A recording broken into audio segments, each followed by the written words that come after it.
Q2FY24 earnings conference call. As a reminder, all participant lines will be in the listen-only mode, and there will be an opportunity for you to ask questions after the presentation concludes. Should you need assistance during the call, please signal an operator by pressing star, then 0 on your touchtone phone. Please note that this conference is being recorded. I now hand the conference over to Mr. Mayank Mundra. Thank you, and over to you, sir. Thanks, Rayo. Hello, everyone. This is Mayank from the Investor Relations team. I welcome you all to the Britannia earnings call to discuss the financial results of Q2 23-24. Joining us today on this earnings call is our Vice Chairman and Managing Director, Mr. Varun Berry, Executive Director and CEO, Mr. Rajneet Singh Kohli, Executive Director and CFO, Mr. N. Venkatraman, Chief Commercial Officer, Sales and Replenishment, Mr. Vipin Kataria, Chief Marketing Officer, Mr. Amit Doshi, and Chief Procurement Officer, Mr. Manoj Bagi. The analyst deck is uploaded on our website. Before I pass it on to Mr. Varun Berry, I would like to draw your attention to the safe harbor statement in the presentation. Over to Mr. Varun Berry with remarks on the performance. Good morning, everybody. Welcome to the Britannia analyst call. So let me just jump into the presentation. If you get to page 3, that gives a quick overview on the what the GDP growths have been. So if you look at it, the green bar signals the real growth, and the red one is which shows the inflation. So you will notice that inflation is down, and in this quarter it's at 7.8%, out of which the inflation number is only at 0.2%. So things are coming back to normal. As you'll notice that full year 21-22 and 22-23 were at a very high number as far as inflation was concerned. Moving on to the next slide. This gives an idea of where we play in and what is the total market that we are playing in. So if you look at the categories that Britannia plays in, it's about 1 lakh crores. And the 5-year CAGR for this category has been 11%. If you look at the total branded F&B category, that is at 9 lakh crores with a 5-year CAGR of 12%. The total F&B is at 40 lakh crores, which has got a 5-year CAGR of 11%. And then if you look at the GDP, which is at 235 trillion, now it's difficult to calculate lakhs and crores, but which has got a 5-year CAGR of 9%. So the numbers are looking pretty good. If you look at the right-hand side, you will see that, if you look at the average F&B consumption occasions per day, that have gone up. If you look at the 2010 number, it was at 3.9, and that has gone up to 5.1 in 2023. And the biscuit consumption occasions during the year, they used to be at 303 in 2018, and those have gone up to 370 in 2023. So overall, looking good. If you look at the next slide, which is a very interesting slide, basically what's happening is that we are getting to a situation of nuclear families. So size of the family is reducing. The number of women who are participating in the workforce is going up. And as a result of that, there is a need for packaged food and convenience. And that's why the growth that we are seeing as far as branded F&B is concerned. And obviously, this is coupled with the fact that the per capita income is also growing pretty well in the country. Moving on to the next slide. This gives a breakup between the urban and rural. And you will notice that there is more urbanization happening.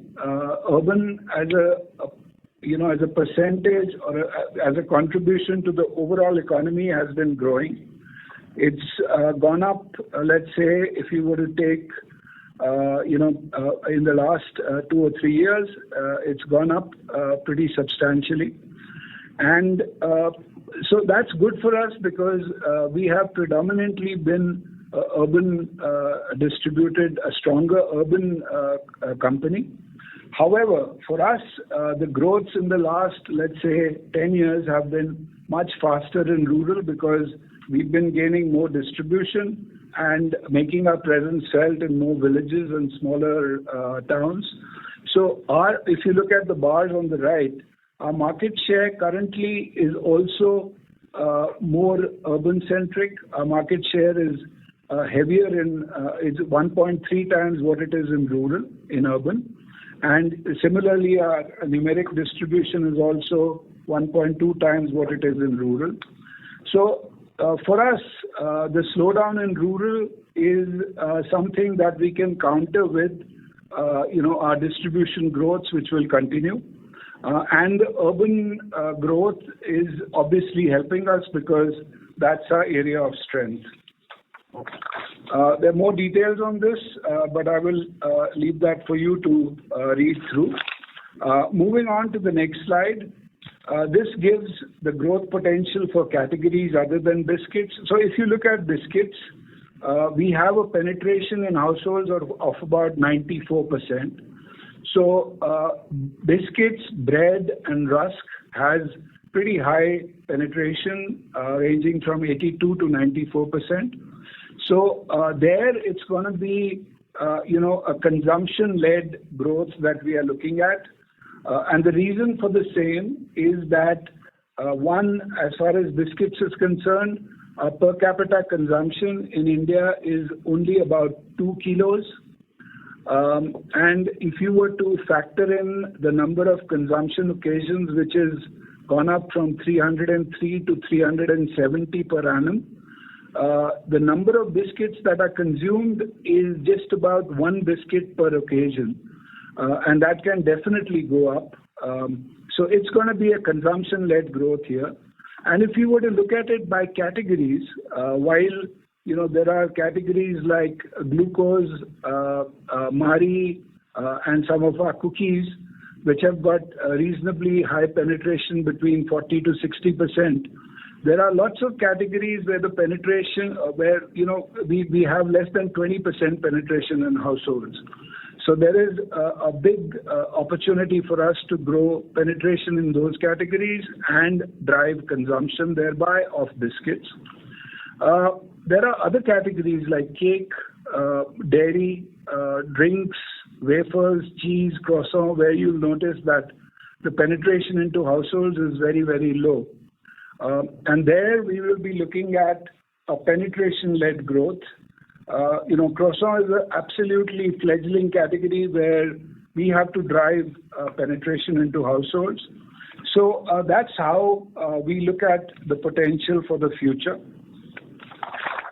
The next slide, is just about, we are, in a good position with a good portfolio to leverage all of these opportunities and to continue to enhance our capabilities as we move forward. Now, just a quick capsule on what's happened in the last 10 years. So if you look at the last 10 years, our distribution has gone up 4 times. This is on page 9, by the way. Our direct reach has gone up 4 times. Our rural distributors are up 7 times from what they used to be in 2013. We have 4 brands in the 1,000 crore plus category, and these 4 brands contribute 9,700 crores to our total turnover. Our innovation has contributed 10% of our revenues. Categories and geographies that we've entered into, we've gone into 4 new categories and 4 new geographies outside of India. And we've had 2 very solid partnerships, joint ventures that we've gotten into. One was for croissants, which was with Chipita, and second was just this year with Bell for cheese. So pretty good progress there. Next slide. If you look at our own manufacturing, we are now at about 65% own manufacturing. We have set up 11 new plants in the last 10 years, and we have a mega food park in Ranjangaon, where our total investment is going to be 1,500 crores plus, with very handsome incentives from the Maharashtra government. Cost efficiencies has been a very strong pillar for our profit growth. We've had more than 2,000 crores of cost reduction during this period, and that continues to be a pillar for us even in the future. Digital, we've spoken about it in the past. We've gotten into SAP HANA, S4 HANA, which is giving us great dividends. We are rapidly evolving as a digital marketing company. We are leveraging digital to flourish in e-commerce as well. We are leveraging all of the digitization that we've done internally, to make sure that we have all the data for us to take very intelligent decisions. And we have a transformation across functions to drive efficiencies with this information. On the sustainability front, we are amongst the top 30 India's most sustainable companies.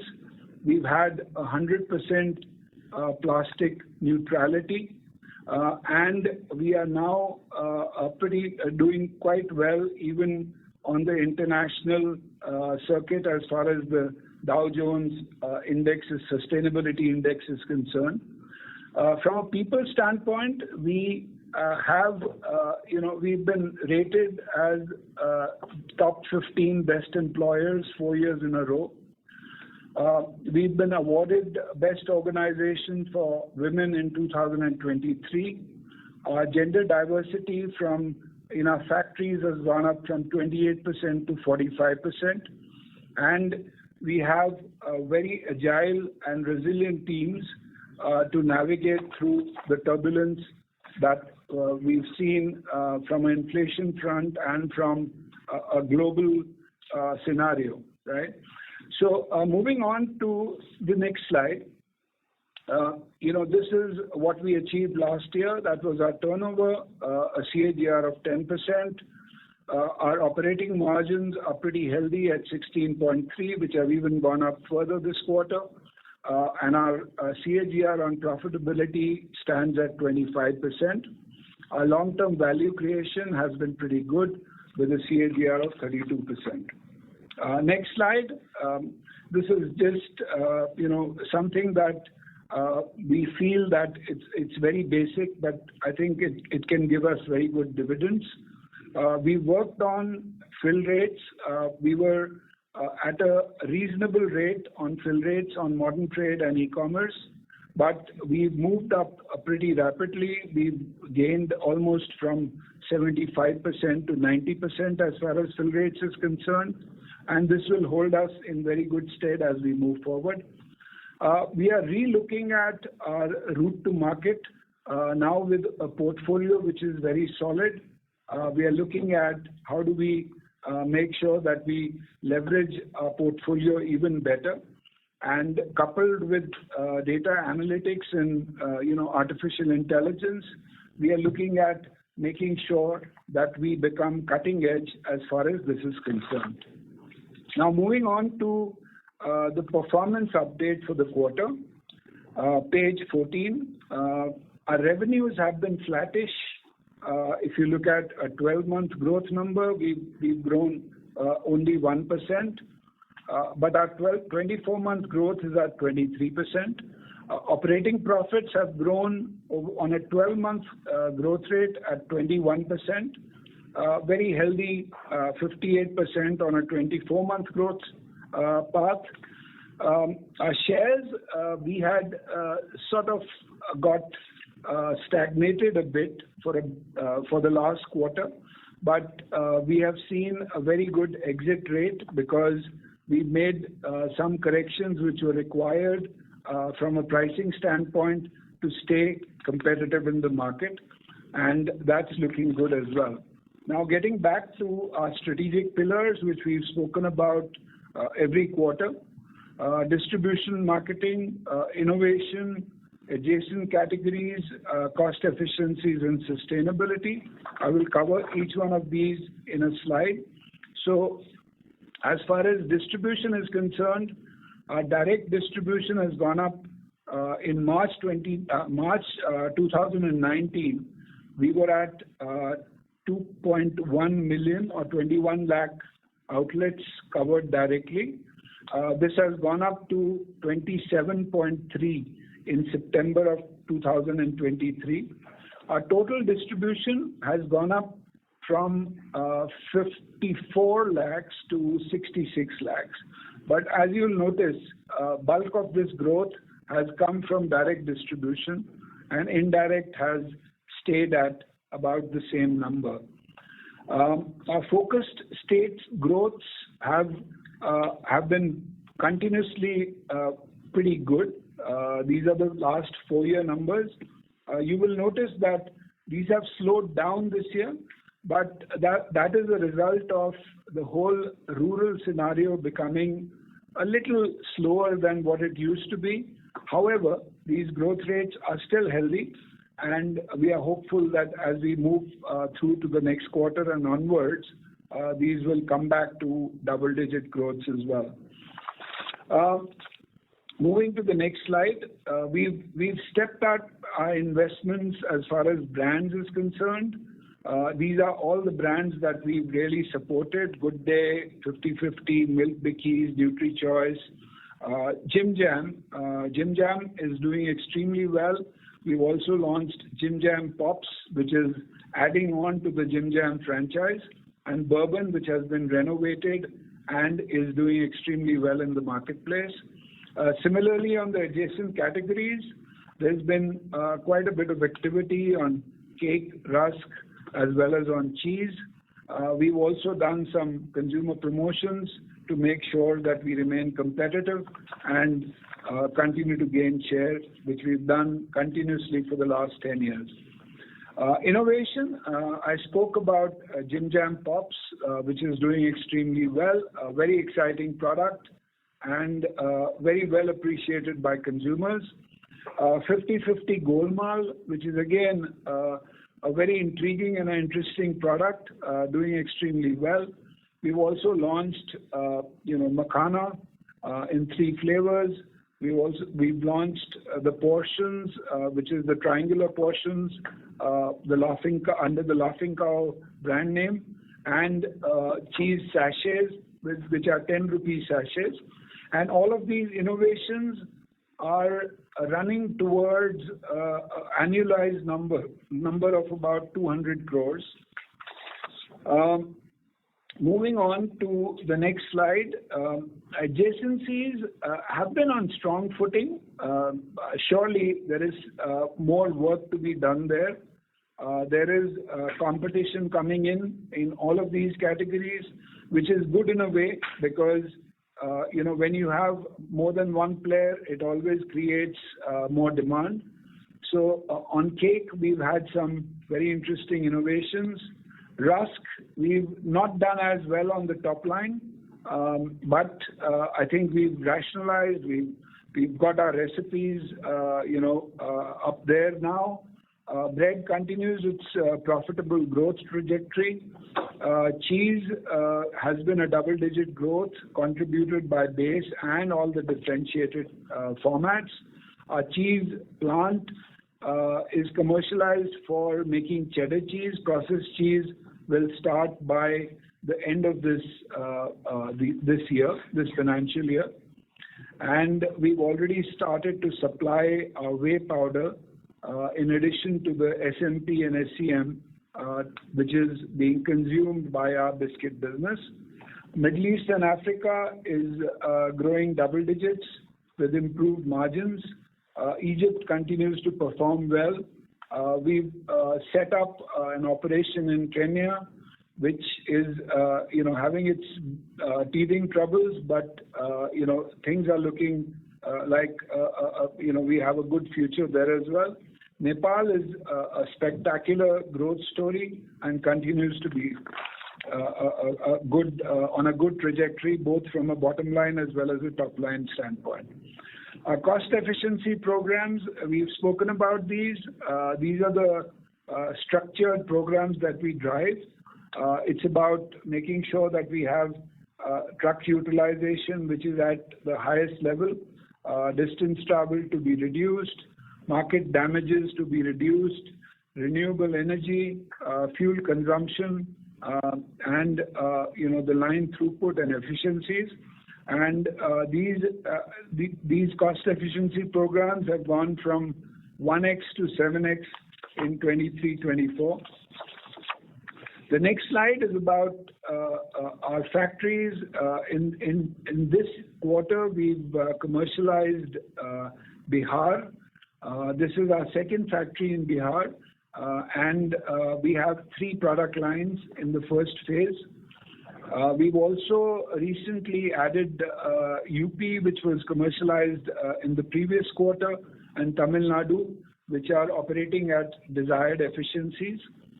We are looking at adding some more lines to our Ranjangaon factory, which is really our flagship factory, which is delivering 15% of our total capacity requirement. The next slide is on ESG. As you're aware, we have 4 strategic pillars as far as ESG is concerned, and these are growth, governance, resource, and people. Under these 4 pillars, we have 8 levers, which are basically around social responsibility, global total foods company, our responsibility towards the country and the people, packaging, supply chain, food waste, resource efficiency, and people.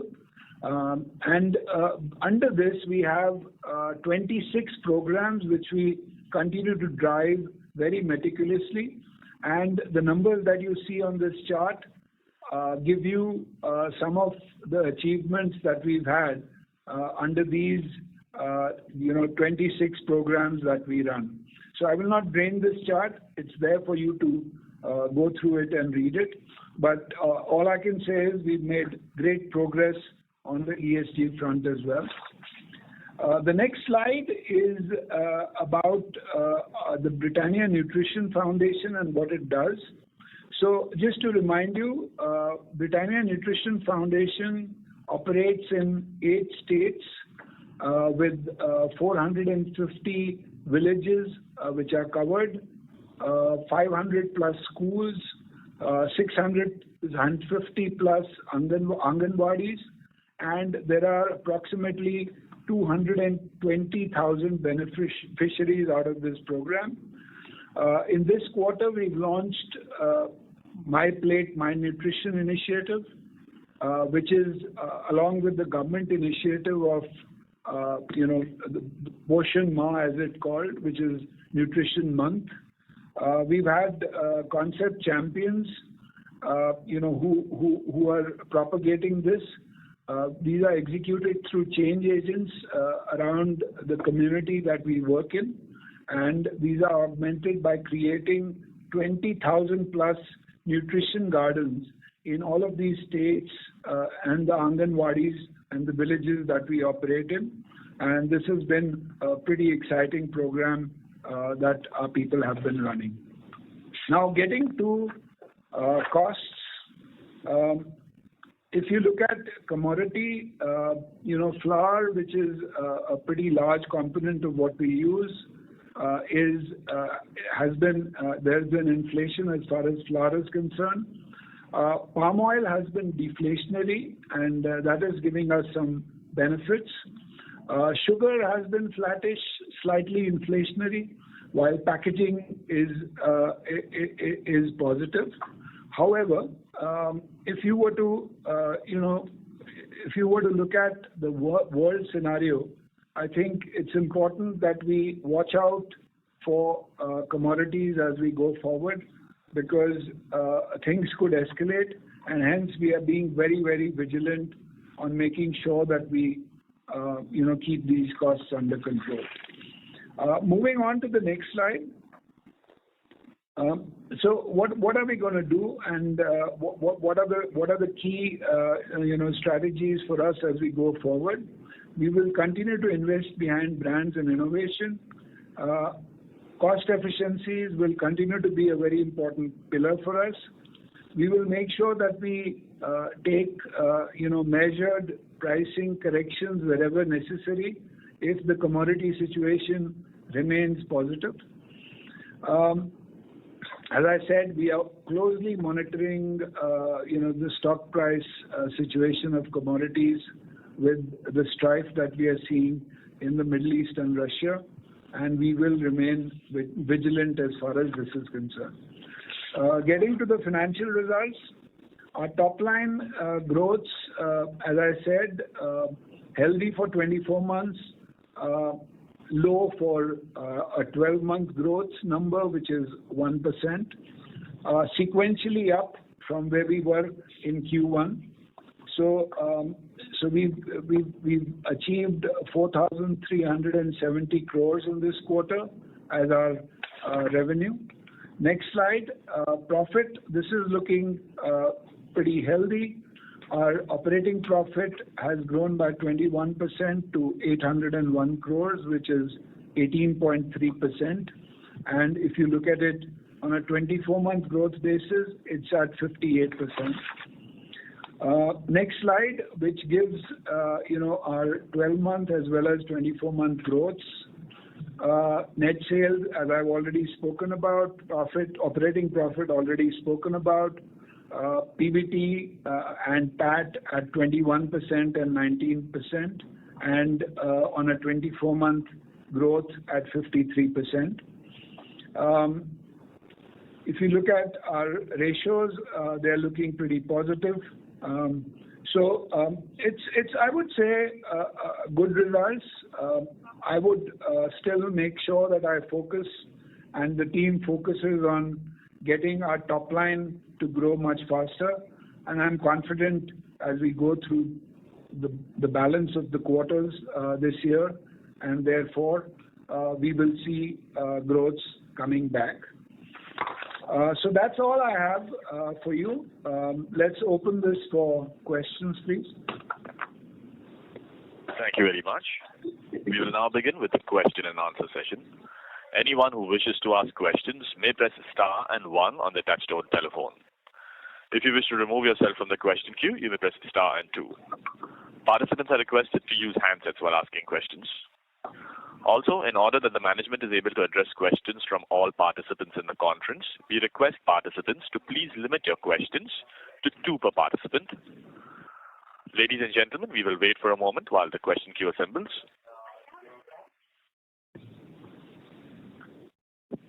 The first question is from the line of Abneesh Roy from Nuvama Institutional Equities. Please go ahead.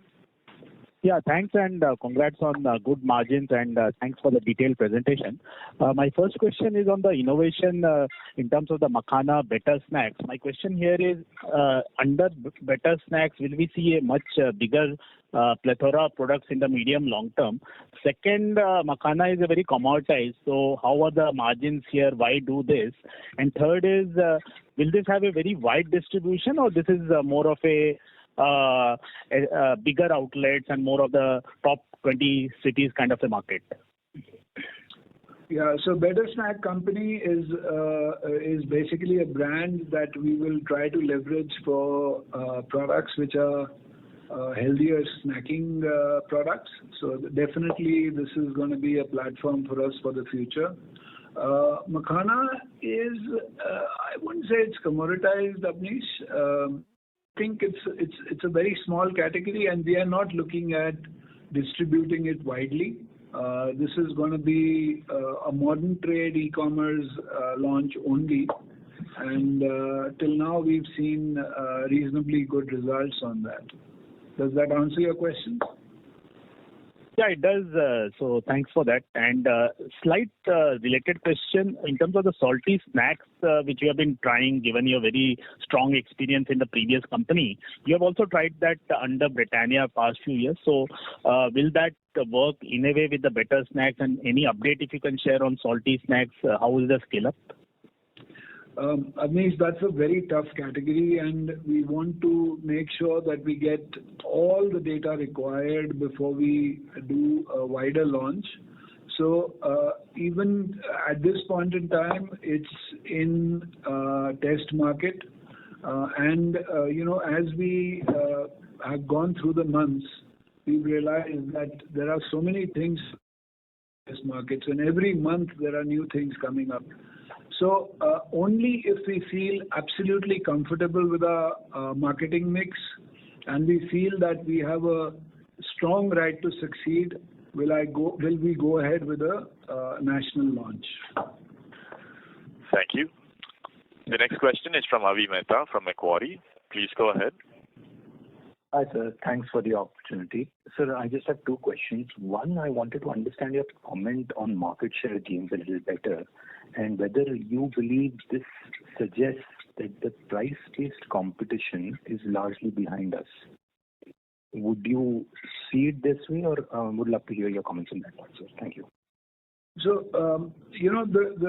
the trend, if you were to study trends in most categories, most FMCG categories, what happens is that in inflationary times, there are these smaller players who just go out of business, right? Because they can not get there with the cost structures that they have, and their cost structures are mainly around giving much higher margins, giving bigger discounts. So with all that put together, it becomes very difficult for them to make ends meet. But once the commodity prices start to come down, and I've heard this commentary from a lot of FMCG companies this quarter, but once the commodity prices start to drop, they again start to give big discounts and big margins, and they start to come back to play in the market, and that's what's happened with most FMCG categories this quarter. So you've got to be vigilant. You can charge a premium. Obviously, you've got strong brands, so you can charge a premium to all of these players, but the premium has to be within a band. If it goes beyond that band, then they start to hurt you in pockets. So that's what you've got to be careful about, and that's what we've done. As market leaders, it's always, the onus is always on us to take the prices up, because no one will take the price up if they don't see the market leader move up. And so that is a disadvantage for the market leader, because we move up the first, and then people start to take prices up, and then when the commodity prices soften, then people start to cut prices again. So that's what's happened, and we've taken the right action. It's not that we are not at a premium to these players. We are still at a premium to these players, but the band has to be defined.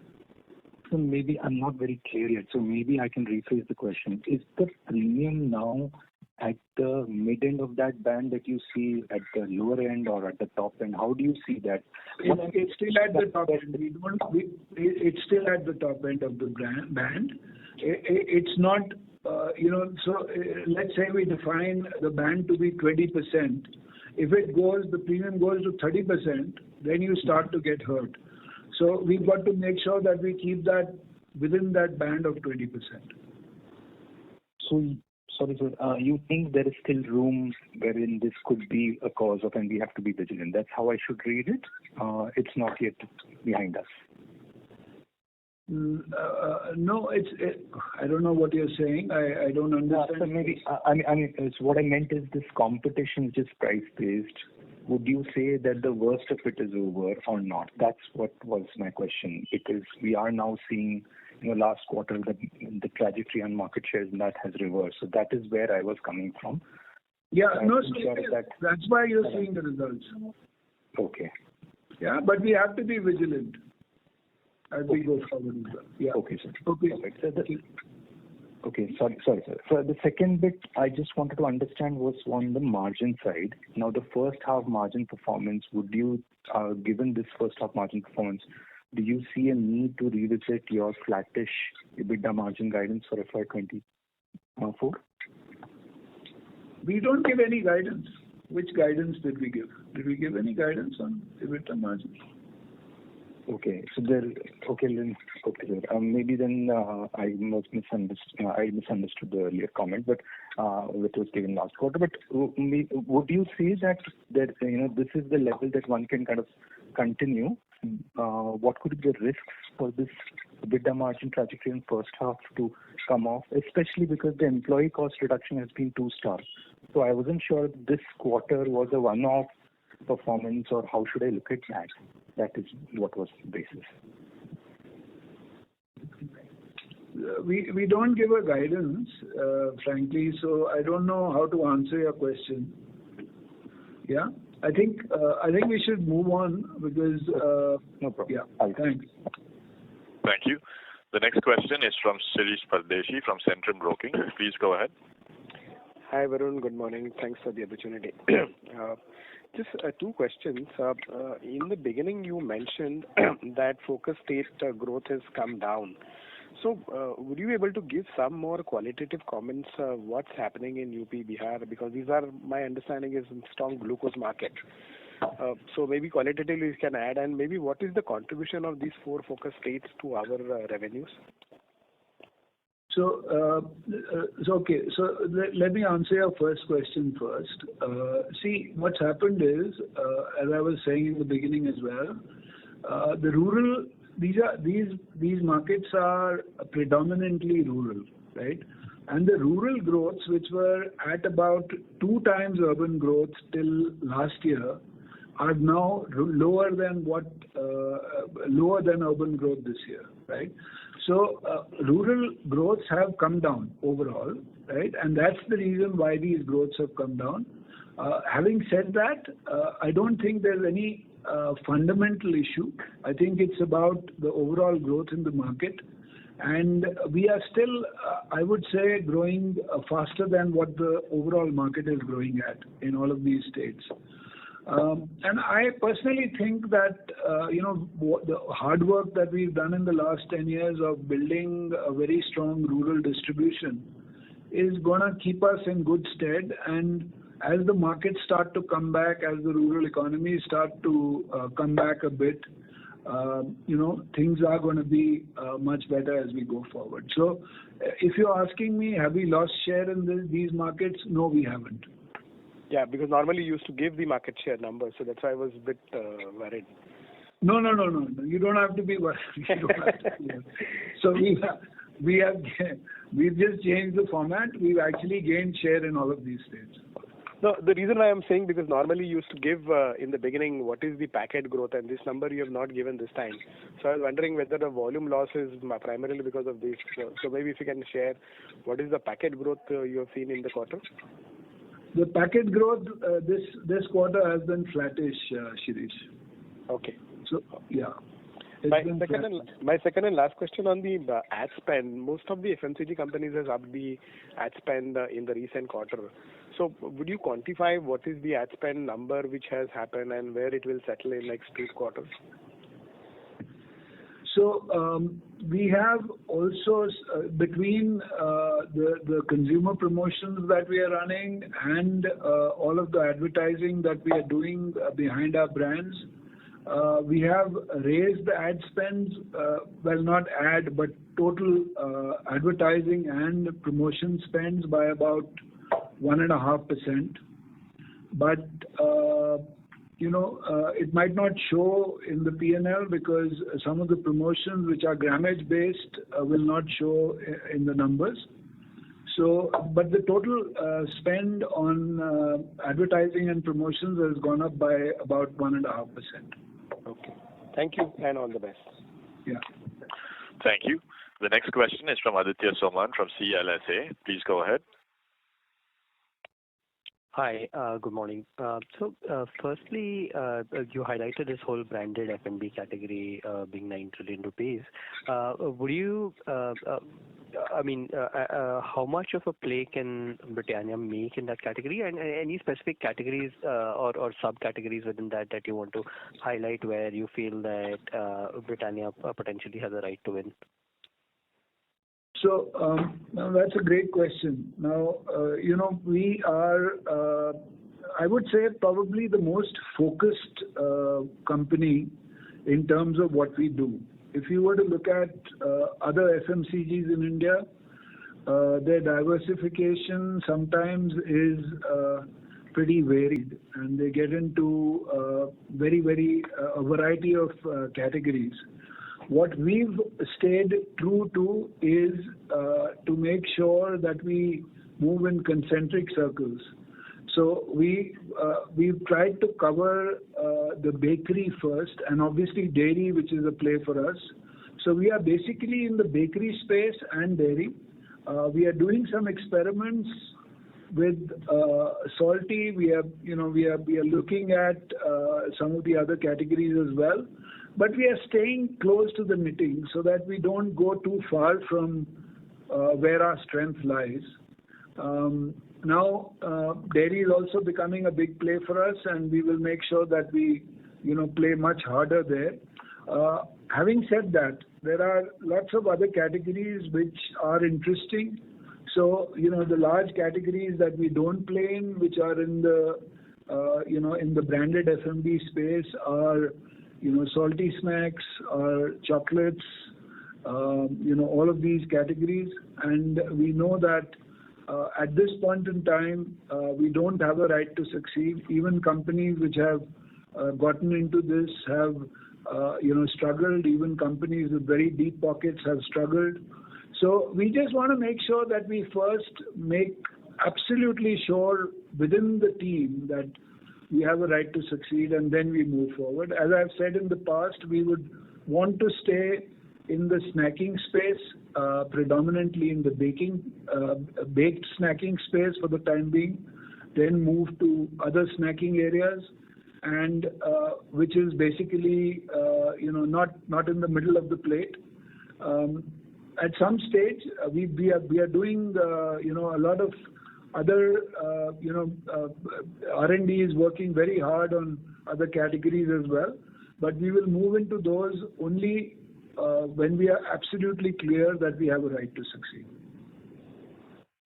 No, I understand, very clear. And just a follow-up on this, you mentioned that maybe in some of these categories at this point you don't see a sort of any natural right to succeed, but how do you get to that point where you're confident that, look, we are likely to succeed? Let's say chocolates, right? Hypothetically, would that be like test marketing and then taking that notches up, or at what point would you just dismiss a category? So there could be various ways of doing it. So one is, if you look at what we are doing in salty, we've been in test market for the last 3 years, and we continue to do it so that we can fine-tune our product before we are clear about where we are going. Similarly, chocolates, obviously we could look at, getting into this and test marketing it. We could even look at alliances, joint ventures, So there are various ways of doing it. I'm just talking from the top of my head right now. So there could be various ways of doing it, and we have been in the process of evaluating all this, and I think we are not clear whether these are the right categories for us at this point in time. Thank you. Before we take the next question, a reminder to participants that you may please limit your questions to 2 per participant. For follow-up questions, you may rejoin the queue. We take the next question from the line of Percy Panthaki from IIFL. Please go ahead. Hi, Varun. Firstly, just a couple of hygiene questions. Firstly, if you could give the volume growth or decline for this quarter, and secondly, if you could explain the big QOQ drop in the employee cost, that would be very helpful. And my main question is on the growth. So the poor growth that we have seen this quarter, Could you break the reasons up into 2 or 3 parts? So one is that there is a high base. Second is there is a general FMCG demand weakness. Third is that there is this local and regional competition which is getting active. So if these 3 reasons put together were, let's say, 100, what part of that 100 would you allocate to each of them? That's a very complicated question, Percy. I don't. Okay, let me answer your first question. Your first question was volume growth. It's flat. It's just about 20 basis points, right? So volume has been flat. The second question was on employee costs. There are some, base issues. Otherwise, there's no real change in employee costs. There were some, options, etc., which were in the last year. So there's no change. Employee costs have been reasonably stable. What was your third question? You'll have to rephrase it, 100 and all of that. I didn't fine. understand. What I wanted to understand is that there are, as I can see, 3 reasons why the growth is weak. One is that there is a high base effect. Second is that there is a general FMCG weakness. And the third is that there is a increased local or regional competition. So which of these 3 reasons is relatively the larger contributor? Which of these is relatively a small part of the answer? That's what I'm looking at. Okay. Oh, I got it. So now, obviously, there is a slowdown as far as FMCG is concerned. What we are seeing is a clear slowdown in rural. And despite our continuing to, get deeper into rural areas, getting into more villages, etc., we've started to see the rural economy to splutter a bit. However, these are macro issues which, companies like us cannot sort out. We continue to go on our agenda of building distribution because we know that while we've had a weak monsoon and the agriculture economy has not been the greatest this year, we know that this will come back, and when it comes back, we will benefit from that. Second, we have had a very high base. So last year our growth was 22% in this quarter. So that also is contributing to it. Third, on the regional players, I think. I wouldn't say that for the full quarter this has been a big issue, but yes, for the first, let's say month and a half, this was something that was an issue. So we did take some pricing actions, and we will continue to be vigilant on that. I think that's something that we can manage. I think it's the slowdown in the demand, which is something that we have to look out for and hope that corrects as we go forward. So in this context, when the volume is weak, demand is weak, what is the reason to sit at such a high margin? Shouldn't we sort of pass on more to the consumer, maybe operate at a 17 to 18% margin rather than 19 to 20% margin and bring the volume growth up?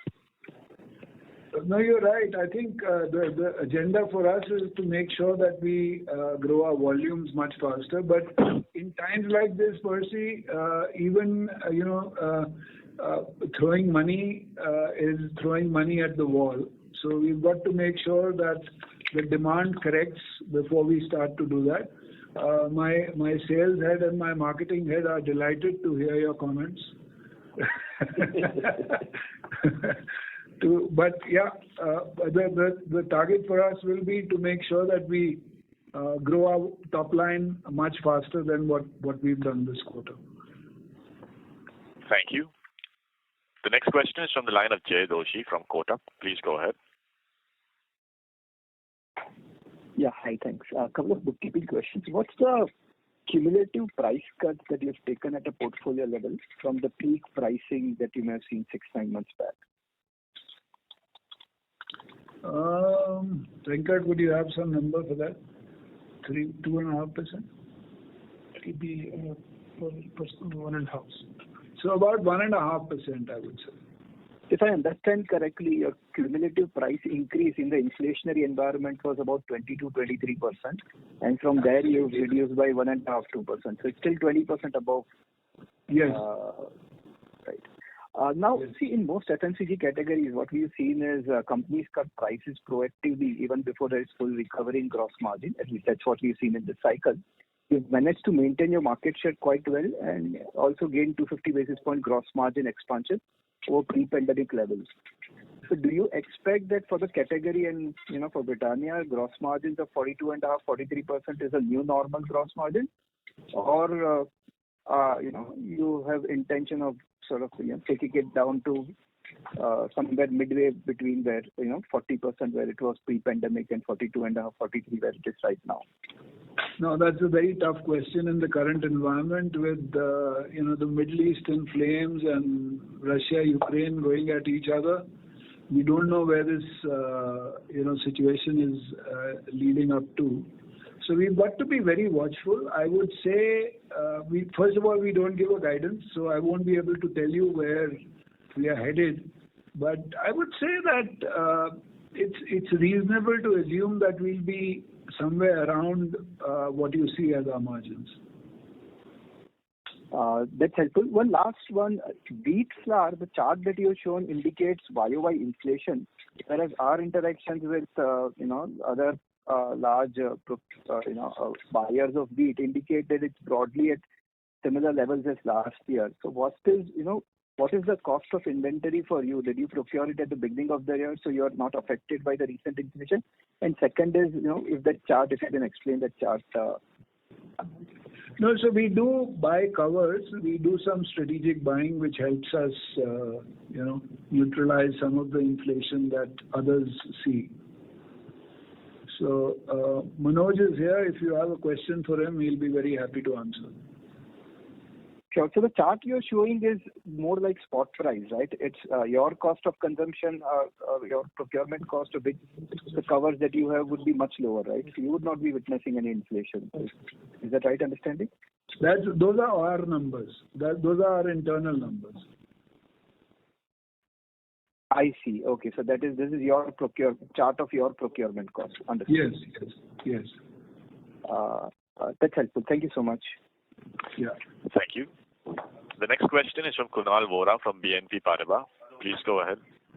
Yeah. Thanks for the very interesting presentation. First, I wanted to understand the 1 lakh crore Britannia flavor market size which you are talking about. How much is biscuits? What part of dairy you considered is in bakery, whether it's mostly organized or includes unorganized? And also if you can give us an indicative market share in each of the categories. That's a very tough question. We'll have to do a chart for you. But biscuits would be what, about 35,000 crores? 40,000. So biscuits would be about 40% of it. And then, all of the other categories, bread, cake, rusk, dairy, all of that would be the rest.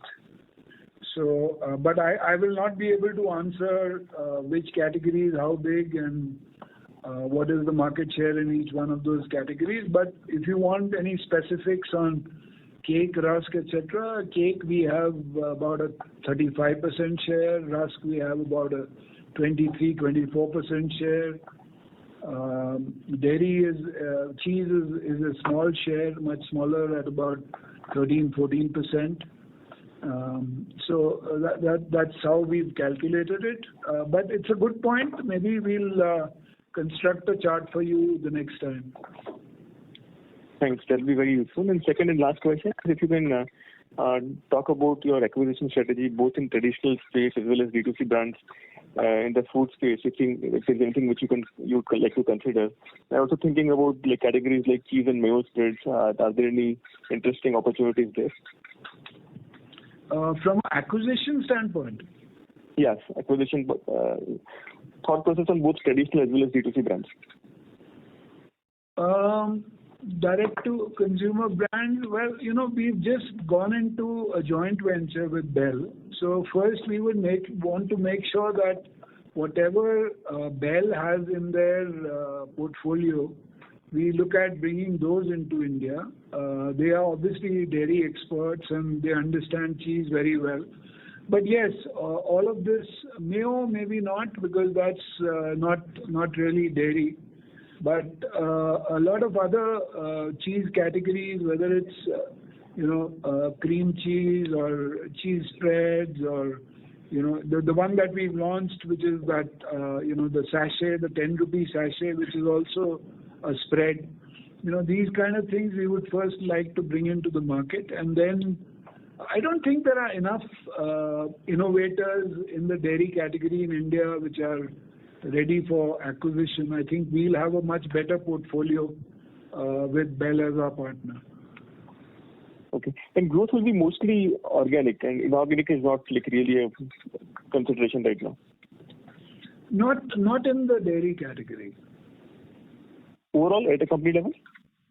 Company level, if there are opportunities which give us entry into categories which are adjacent to the ones that we operate in, we will be happy to look at it. And if there are interesting opportunities around us in countries around us, we'll be happy to look at that. And we are evaluating some of those. So we will continue to do that. But we will not do it, we will not break the bank on any of these opportunities. They have to come at the right price.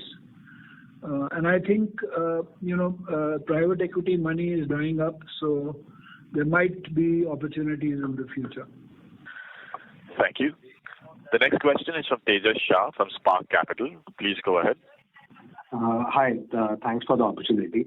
So there are two dimensions of inflationary, deflationary environment. So one which all FMCG companies would have highlighted this quarter is that the competitive environment is heating up because of unorganized players getting more aggressive.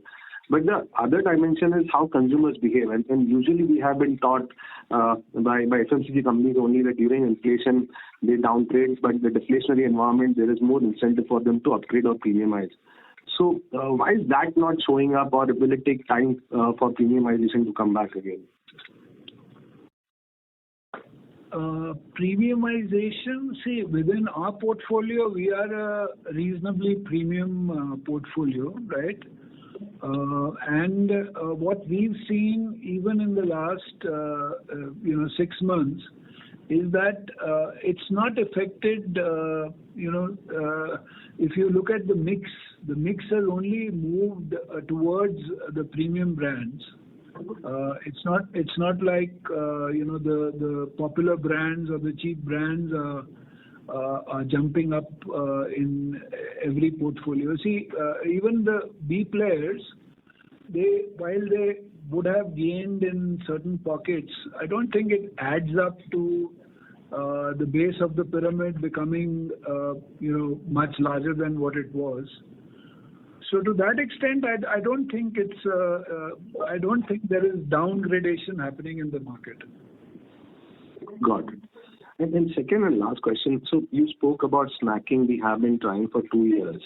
So just wanted to understand, when we get into a new category, which is the best synergy or the top synergy that we look for, which is distribution synergy or brand synergy that you prioritize? Well, it was the way we looked at it was that if snacking, as you know, is basically transportation of air. So we were looking at a model whereby we could set up nuclear factories all across the country and have a smaller radius of distribution, and hence have an advantage over all of the larger players who have limited number of factories. So that's what we are trying to do. But frankly, I don't think we are, the jury is still out. We are still not 100% confident about whether this is going to work, because differentiation is also very important. While we have launched certain differentiated products, the issue with snacking is that the local players, they give despite the fact that they might have costs which come out of replenishment, but they still have very high margins, very high discounts, etc. So only if we are able to counter all of those with the mix that we are bringing to the market will we move forward. Otherwise, see, on one side you've got the larger players who are obviously much stronger brands, but they are losing out to the smaller players because of the price play and the grams in bag, etc.